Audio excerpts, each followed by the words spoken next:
Ruby?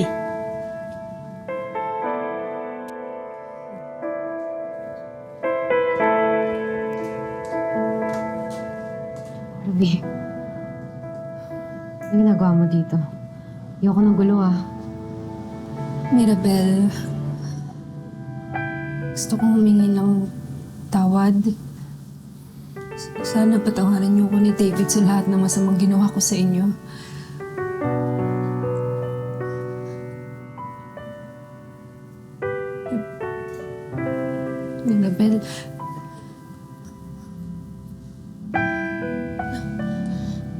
Mirabel, pasensya na ha.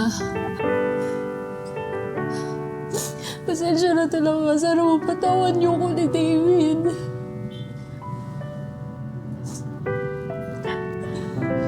Tumayo ka nga, halika. Ano ka ba?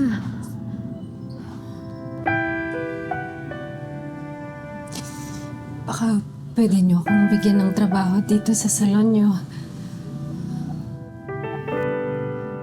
Ruby,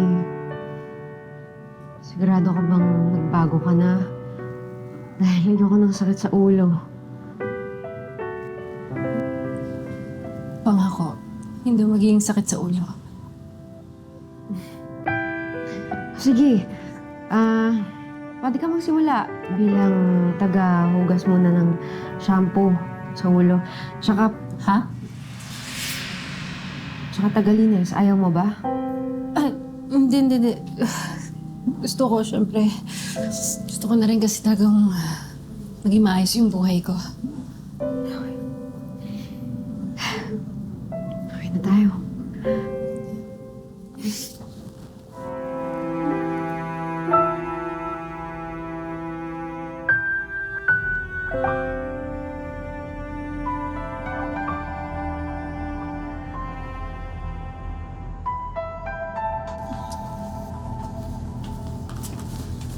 Oh, Ruby, you're here. We actually need you out front. Wala kasi si Mirabel. Meron siyang client for a wedding. Uy. Ruby, David, ginagawa mo? David, ayaw mo na ba sa akin? Ha?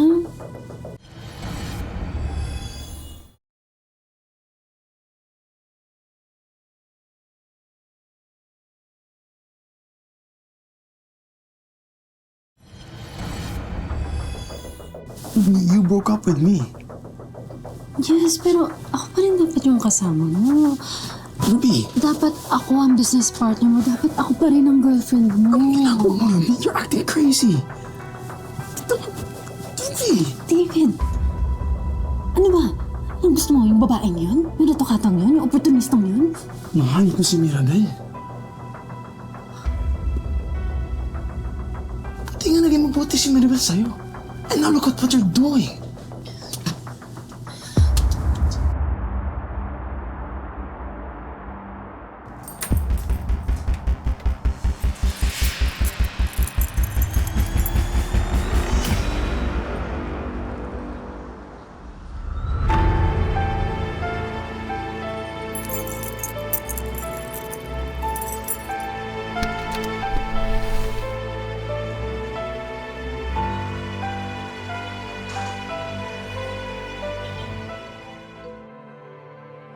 Kasalanan ko to eh.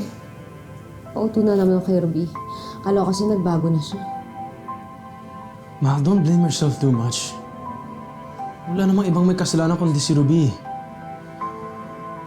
Buti nga, umalis siya na walang iskandalo, gulo. I'll make sure she won't go back there. Ano sabi mo?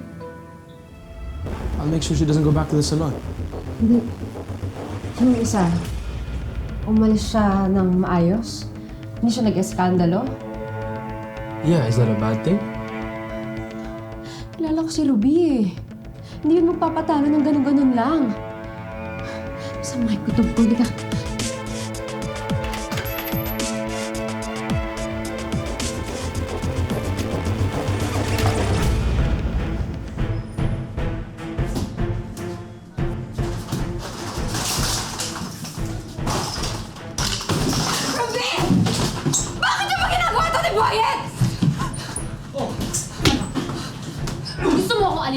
pantalon mo, di ba? Di ikaw maglinis ang lahat ng yan! Ano ginawa ko sa'yo masama? Ha? Ano ba? Nabalandro ko kaya pagmumukha mo! Alam mo, mas pipiliin ko pag ganito itsura ko kaysa maging kasing sama na ugali mo!